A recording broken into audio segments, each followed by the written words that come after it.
Good morning, everyone. Welcome to the show. John Henry Soto here with you as always. This is a live morning space for artists, filmmakers, musicians, and creators who are navigating the real world of making art.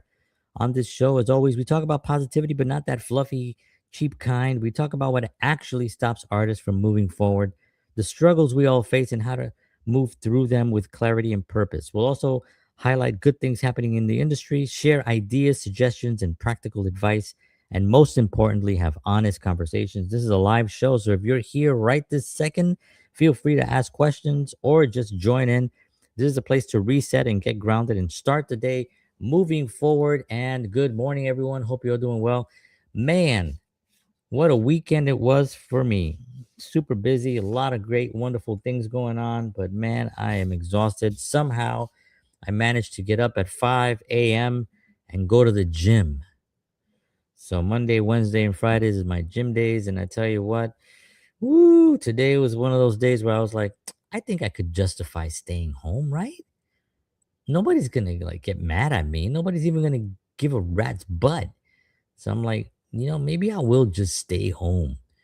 And then somehow someone just, I was like, nah, I'll just get up. And I got up, got out the door, drove, got in my car, drove to the gym, which is only like 5 minutes away, but still. And had a really nice workout. And now I'm here, but I am still tired. Anyway, I hope you're all doing well. Had a wonderful weekend. We're getting ready to start the week here. And, I got the news. Not that I just got the news, but Netflix prices have gone up again. I think when I started with Netflix, I don't know about y'all, but I think when I started with Netflix originally, I think it was like I want to say like 5.99 or something. It was like, and I've been with Netflix for many, many, many, many years. Kind of a little on and off when they were doing knucklehead things. I kind of left.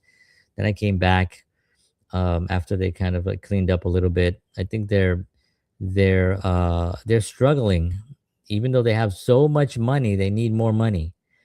And really, I'm looking at it at the content on it, and I don't know. I don't know. Do we really need Netflix anymore? That's the real question. It's not even a hot take anymore.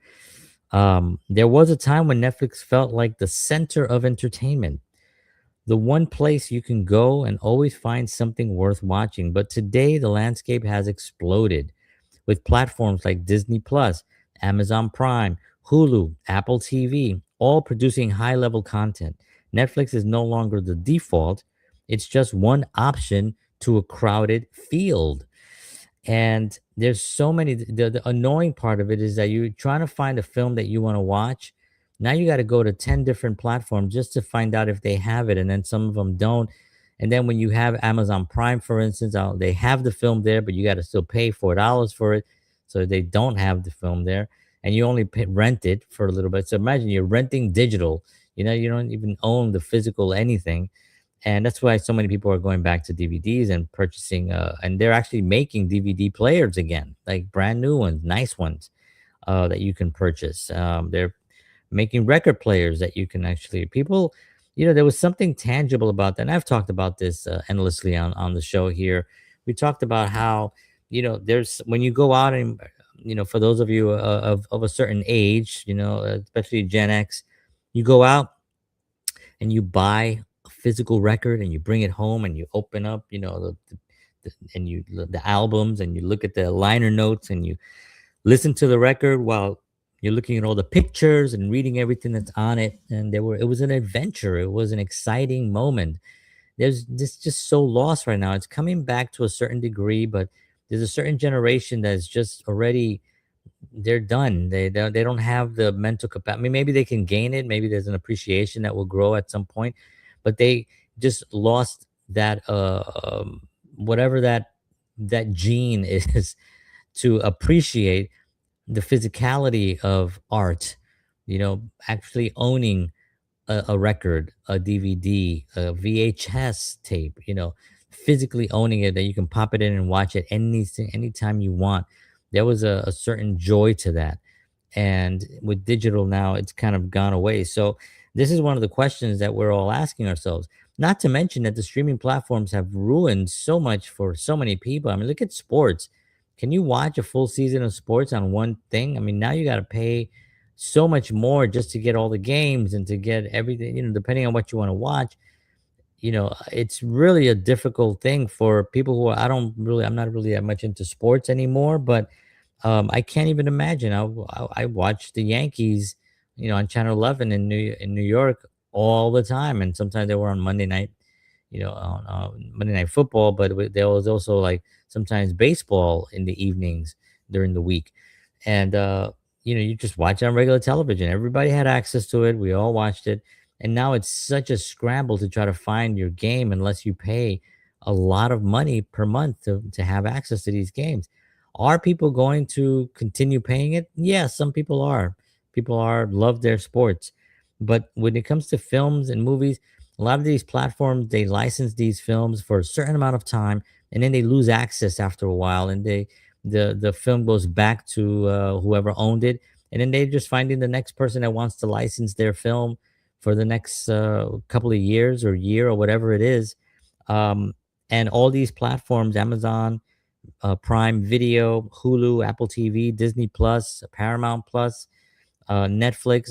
They all have a certain amount of time that they have. Now, sometimes they have exclusive deals with these content creators and stuff, and their films or their material is going to be on their platform for a while. But a lot of the films that we want to watch, some of the classic films, there's not really anything that's come out. I mean, people are still watching old classic films. I mean, this is still like a thing because they're just good. People still watch E.T.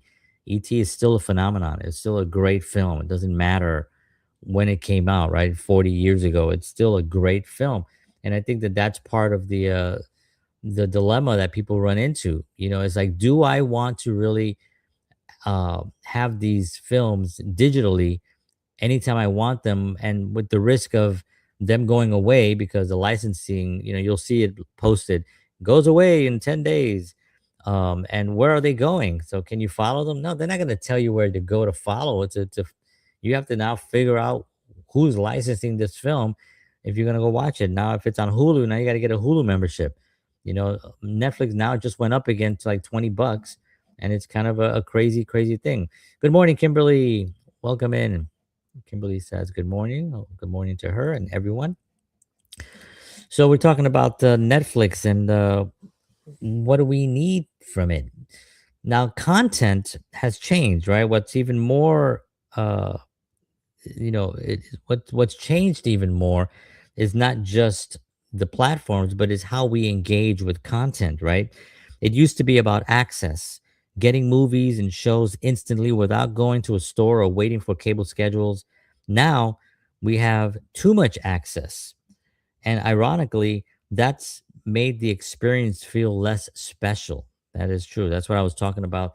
The when you buy a record and you open that record up, it's that's not special anymore. Content now rotates constantly. Shows disappear. We're left chasing what's trending instead of connecting with what really matters. That's why a lot of people, including myself, are starting to rethink things. Even going back to owning films outright, DVDs, digital purchases, curated libraries. There's a sense of control and uh, permanence that streaming doesn't offer. One of the things that I do is I go to Goodwill and I buy Goodwill. I buy DVDs. I buy a bunch of DVDs. The subscription heights are ridiculous. Yeah, yeah, it's definitely not a necessity at this point. I mean, Netflix is spending a lot of money. They were just ready to buy. The deal fell through, but they were just ready to buy. Maybe that's their justification. They lost the deal. They thought that they were going to have a bigger library or something. But you don't think that if they had a bigger library, they could justify increasing the price? Well, we have a bigger library now, so it's a lot more to manage. We have a lot more zeros and ones to have to navigate through here. So we need more money, man. We need more money, more money, more money. So they are constantly, constantly yelling, "Show me the money!" And really, all they're giving us is some of the classic films, which is great. But if you and I think this is a trend now that we have to really, if you're really interested in owning any of these, you better start getting to your local Goodwill store, your local Salvation Army, local thrift store. start looking for DVDs, start looking for things that you want. You know, they're usually a couple of bucks. I think I pay like a dollar, sometimes $1.99, or $2, or a dollar sometimes for DVDs. And I'll pack up. I'll grab like 20, and I'll just take them and I'll put them away and I'll have them. And I feel like more okay. I have something now that I can put on, especially for my kids if they're interested in watching something. And I go, oh, you know what? I think you would like this film, and then I can go pull out that film knowing I have it, and just create libraries again. You know, have a library of your art, of your material, the things that you love. It's such a special thing, you know. So the question really isn't do we need Netflix, you know? It's what kind of relationship do we have with entertainment now? That's really the question. What does it mean to you? You know, if Netflix, as a matter of fact, I mentioned that I was thinking of canceling Netflix. And you know, my wife is like, "Oh, but there's a really there's a show I'm watching there." So she's watching the show, but as soon as she's you know, as soon as she finished watching that show, we're gonna get rid of it. Okay, Kimberly, thank you so much. I appreciate you popping in. Have a wonderful day. God bless. Take care. Yeah, you know, as long as you know, we have this different type of or our relationship with entertainment is shifting, and it's changing views, and it's changing different the way we consume things. That's then we have to figure out for ourselves individually, how do I want to consume with this material? How do I want to look at this? You know, is this something that's gonna make me feel good by going through these hoops to try to watch my film digitally, or should I just start working on just getting my material that I want to watch, the films that I want to watch, and buying them off of either buy them off, physically buying them from Amazon, and you know, whatever they cost, $19 a film sometimes, the ones that are hard to find. You know, I do have a membership to Criterion, which is where you can watch a lot of old classic films. I think that's still valuable because there's a lot of films on there that I don't even think they're on. You probably could get a print somewhere for a couple $100 if it's a real classic film that's hard to get. You have to get somebody to get you a print of a film if you, and that'll cost a lot of money. Um, but there's so I still watch that, and there's some real classic films on there. But I would like to own every single film on there, you know, and I think that's one of the things that makes it extremely difficult for entertainment these days. You know, it's like if you're someone who values convenience and variety, maybe it still has a place. You know, maybe these streaming platforms, I think convenience always wins. You know, I hate to say it, but people, you know, we are, I guess, in a way, we like convenience. We like to have things given to us and make it easy. I mean, look what happened with Blockbuster. Look what happened with Toys R Us. These were two companies that were at the forefront of the whole thing.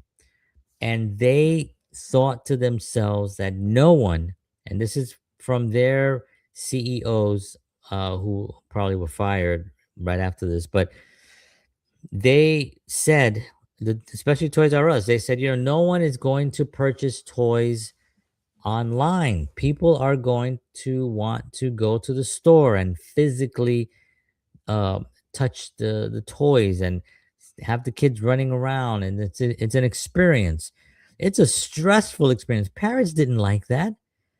The kids screaming because they wanted the most expensive toy, and you're like, I can't. I came here to get you this thing that you wanted. Yeah, but now I want this. Yeah, but that's twice as much. I can't afford that. It's the most stressful thing, you know, for parents. So as soon as they were like, wait a minute, I can order this and it'll come to my door. There's no chance. Now, you know, to the credit of the IP of Toys R Us, that IP is still alive, and it's still available in some within some shops. And I even think that they're building, if I'm not mistaken, I kind of heard that they're having a brick and mortar shop again being built somewhere in the country. I don't know where, but they're coming back again with more physical stuff. Bookstores, books are up right now. People are starting to want to carry a book. You know, books are tangible. That's another thing that I purchase all the time at the Goodwill. I buy old encyclopedias and dictionaries, stuff that was old that hasn't been perverted and shifted into ideologies now, and words have been changed. I mean, the new dictionaries and encyclopedias are a laughing stock. They're a joke. You got to get something that's 40 to 50 years old. So whenever I see a dictionary or anything, encyclopedia, I just bought one that's A to G only, but it was from 19, God, I think it was like 1968 or 67 or something like that. And I was like, okay, I'm getting this because the stuff that was put in there was still, they were just kind of throwing stuff in there. It wasn't like policed by whoever was policing, whoever is policing stuff. So um that's another thing that we have to kind of like start to protect, right? Our books, start buying old books as well. But you know Toys R Us is coming back, bookstores, Barnes and Noble are opening up shops again. We go to Books a Million here to get, I have an account there, so I get books for my son, and he loves to read certain those anime books. And yeah, so this is part of the how we have to explore this ourselves individually. We have to ask ourselves, how do I really care? I'll sit there sometimes and I'm like, okay, if I had absolutely no Netflix at all whatsoever, would it be very, very detrimental to my life? It would not. I would miss a couple of shows, but then I would go find those and I would purchase them and I would own them. And if it came into my, like, if I didn't think about it, that means I didn't care that much about it. But if I wake up one morning and I'm like, I can't see this. I have to watch this film. If I have that kind of whatever mental illness that is. But if I wake up, then I go and I purchase it and I own it. You see? So you have to decide for yourself what's important for you. What kind of how do you want to engage with the content, and how do you want to consume your entertainment? If you're someone who values convenience and variety, maybe it still has a place. But if you're leaning towards intentional viewing, I think that's a good expression, intentional viewing.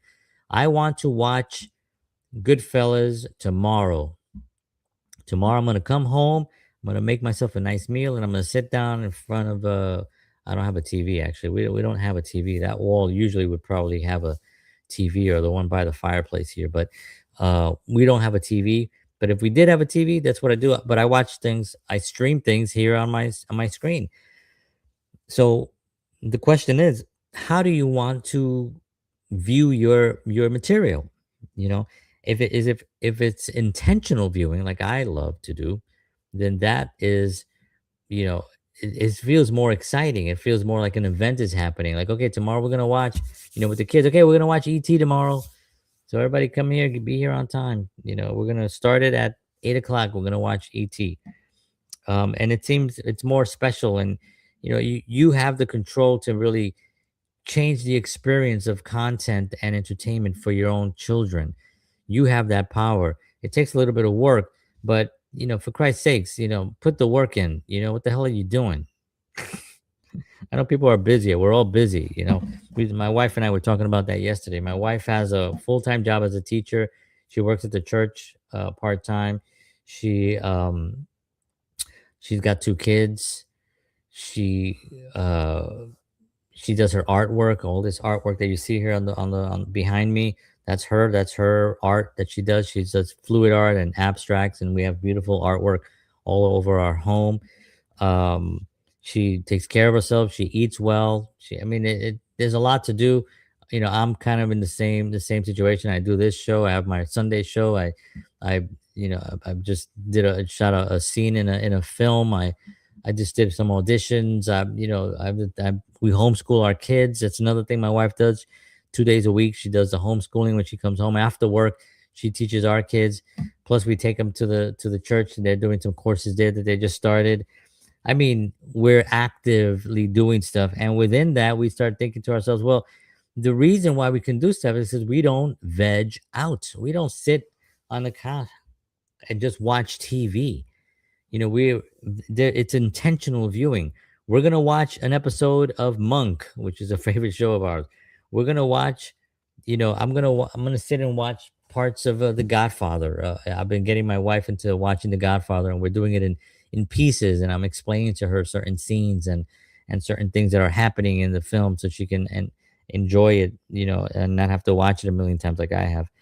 Um, but intentional viewing, ownership, and a deeper connection with the stories you choose. Netflix might not be as essential as it once was if that's the way you want to consume your entertainment.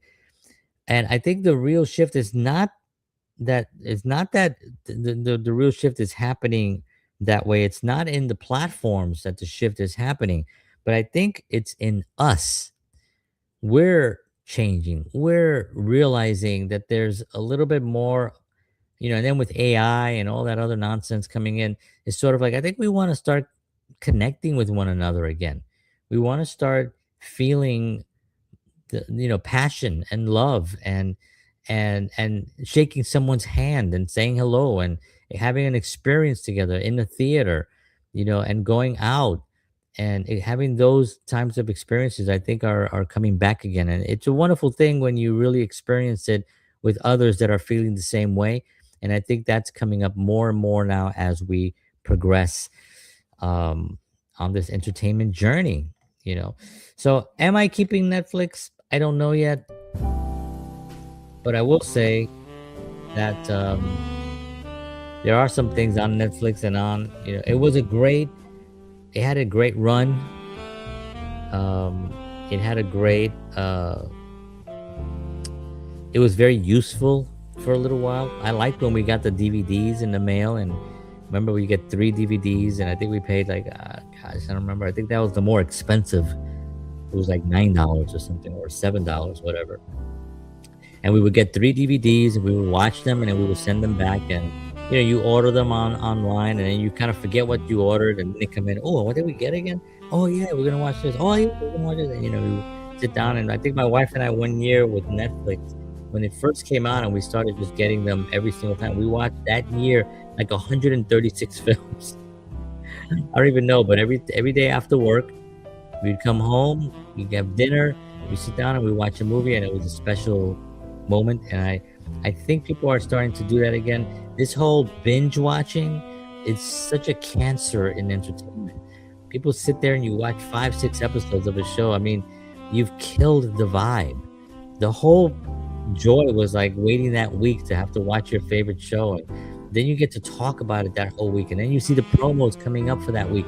You get excited. Oh, that's and then you got cliffhangers, and you got to wait a whole season. You got to wait the whole summer before you can find out what happened. And everybody tunes in, and there's this unity, and we all had an experience that was shared. The binge watching thing sucks. And I'll end off on that. What an ending. I want to thank you all for tuning in. As always, I appreciate you here in the morning. I'm got a busy day today. I got a chiropractic appointment. I'm gonna have a meeting here, 10 o'clock. Then I got a few other things to do, but doing a lot of things today. Very excited about it. Wonderful week ahead. I hope you're having a wonderful day this morning, and I hope you have a wonderful week. Thank you very much. See you all tomorrow morning. Take care of yourselves. Take care of each other. God bless you all. And as always,